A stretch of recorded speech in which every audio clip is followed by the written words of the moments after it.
talk a little bit about occult Hinduism, some practices that have worked for me, and just briefly some experiences. I'm going to try to simplify it and just give some starting points to make it easy. So, the deities, and I've worked with a shitload of them from Hinduism, and I'm going to tell you right now, I feel like I wasted my time with most of them, except for Hanuman, Ganesha, and all forms of Shakti.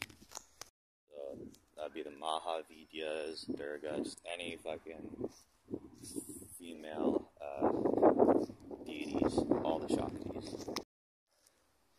Now, I built a connection with all of them just by chanting all their fucking mantras, so I was kind of confused for a long time why I naturally just had such a strong connection. I could just do any of their mantras and it would work, and I tried to give somebody else a mantra and they wouldn't experience anything. I'm like, what's going on here? But I've done enough research now, and continuing on experimenting with these mantras, I've learned some more secrets. Now with Ganesha, it's very simple. Om Gam. O-M-G-A-M. That's how you connect with him. I think anybody can do that, and you'll connect with him very easily.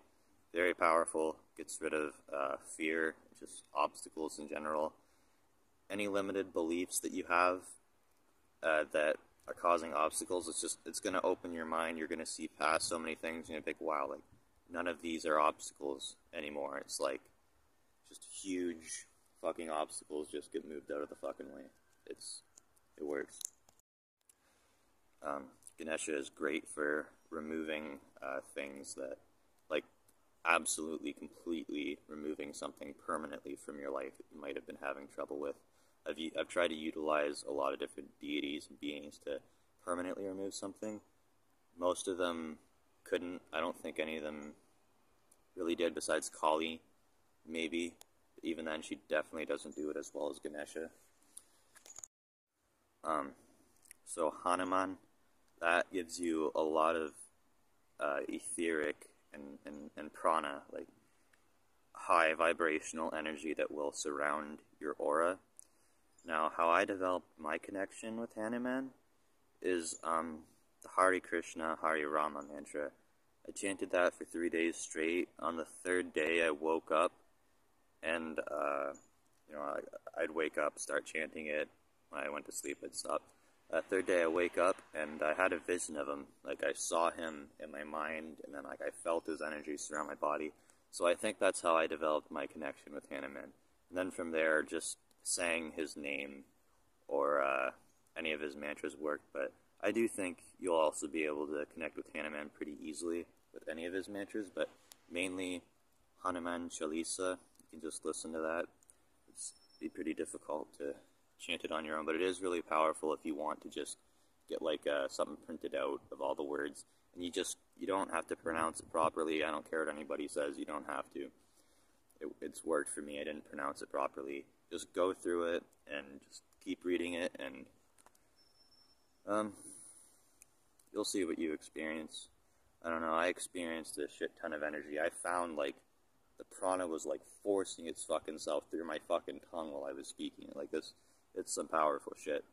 And, great for any, like, if you're ever under spiritual attack, if you're around any spiritual or energetic vampires, any parasites, any, even just negative thought forms, negative thoughts, Hanuman gives you, like, this energy where the thought forms, the thoughts, they can't attach to you. It's like they just go through you. The negative energies, any parasites, they can't vampire off of you when you got Hanuman. Hanuman's great for that. He's also really, really great for courage. If you're ever in some really extreme situations, you enter a situation that you've never been in before, if you're like, just anything really scary, Hanuman Chalisa works really, really great for that if you want to just listen to that. If you can't listen to it, I'm going to give one mantra that seems to work very well. There's two, but one of them is fairly long. I'm just going to give you the shorter one.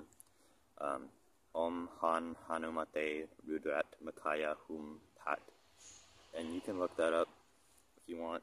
You can just try to type out what you heard me just say. That's really powerful.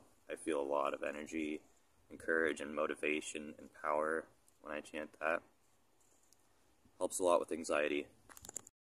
Now, all forms of Shakti, Shakti can be pretty intense, and like Kali, especially, that can like break up, if you're in like a negative relationship, that can break up negative relationships. Like you can, it'll change things for you permanently, and whether you're ready for those changes or not, it doesn't matter. Those changes are always good. But yeah, all of them are powerful. So you got the 10 Mahavidyas. So I'm just gonna go through them. Like, so the most powerful Mahavidyas for me that I've experienced. One, I'm gonna say Kali, but they're all really powerful in their own ways. So Kali is powerful for like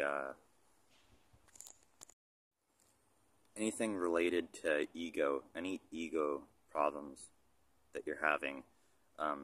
It strengthens you. It's like if somebody says something to you that bothers you, I found if I've been chanting Cream or Bija mantra, it's like that shit doesn't bother me. It gives you this power. It activates all three of your lower chakras. It gives you confidence, and I don't know. It's a very destructive energy. It's really great at destroying and focusing on an intention. It helps you focus upon an intention that you might have. So you would chant Cream to add energy to an intention that you have. Tara is really great for feeling peace and feeling, you know, beautiful and like self-love and like a very calming energy. I found she is just as powerful, and in some circumstances I found she's actually a little bit more powerful than Hanuman for situations that can be intense, like anxiety situations and stuff like that. Tara is really easy to approach. I think anybody can just go right ahead and chant any of her mantras. They all seem to work pretty well. We're not going to get into the Buddhist stuff right now. I'll make another video about that in a second, but we're sticking to Hindu occult stuff right now.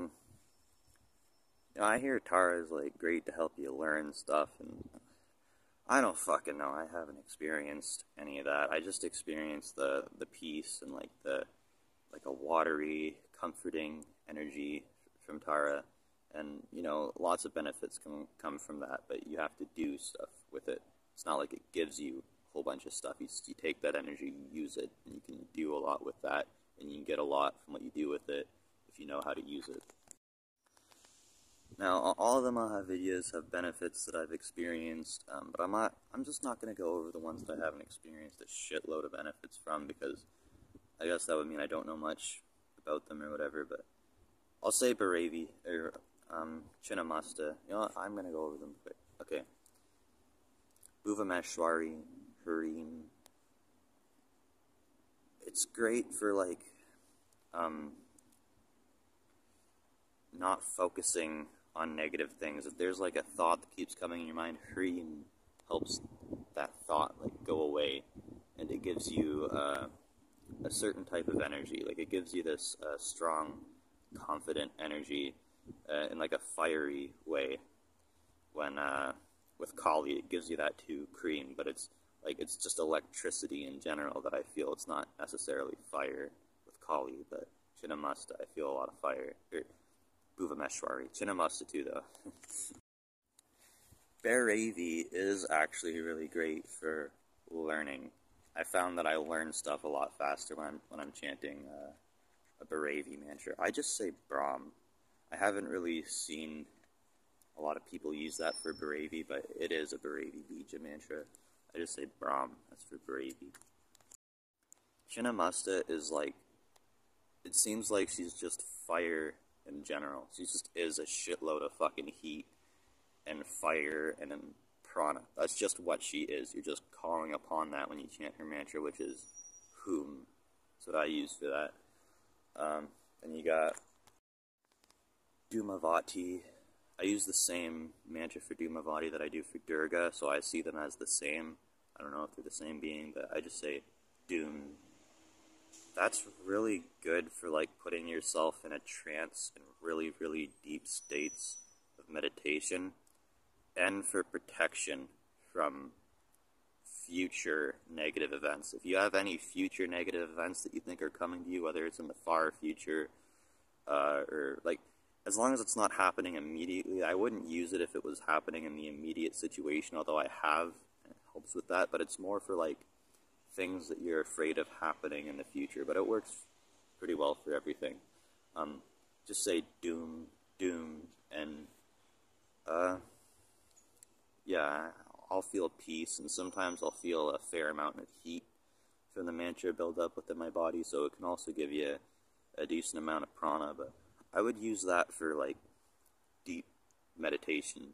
Like if you're somebody that desires to just kind of be like a monk, you just don't want to do anything and you just want to like meditate and be like a hermit, doom is your mantra. It gives you that energy and like contentment with being like that, and yeah, it's pretty good. Now, Bagalamukhi. Okay, I love this one a lot. I've worked with her a lot. Her bija mantra is Hlim.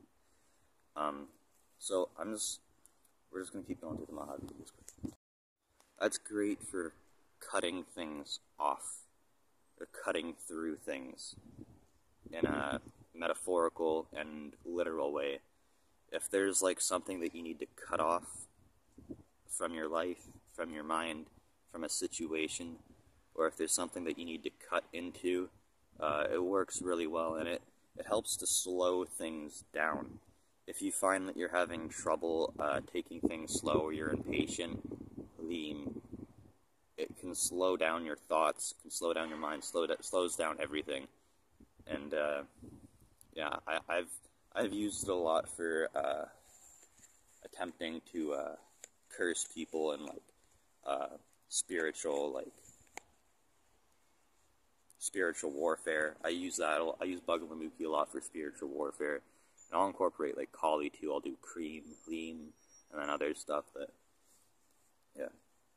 And then you got Matanji. I just use Matanji to help me make music and help me express myself.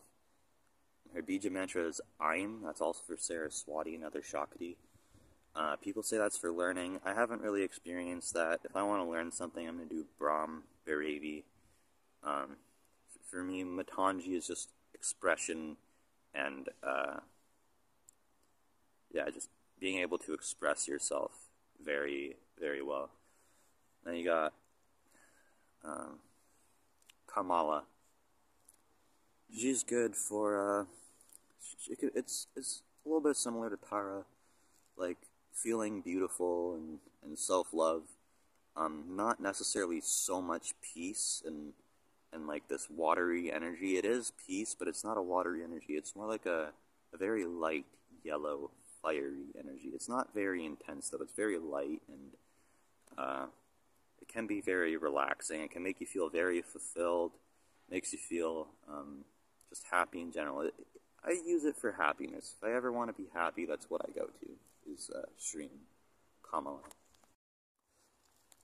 Now, each mantra, all mantras, just like everything else, when you chant it, whatever you use, you're putting your own energy into it, and it increases the energy in a direction that the bija mantra would be used for. So if you want to increase an intention, Cream would be the best way to do that, but obviously they could all be partially used for that, but Cream would be the best for that.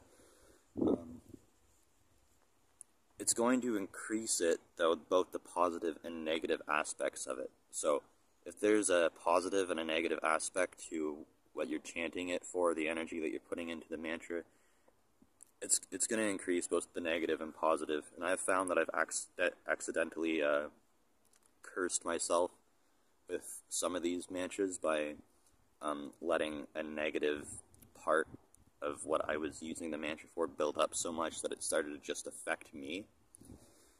And for that, I would find it I would just go through the other Bija mantras, and I would just use my mind, and I would think about, okay, what can counteract that?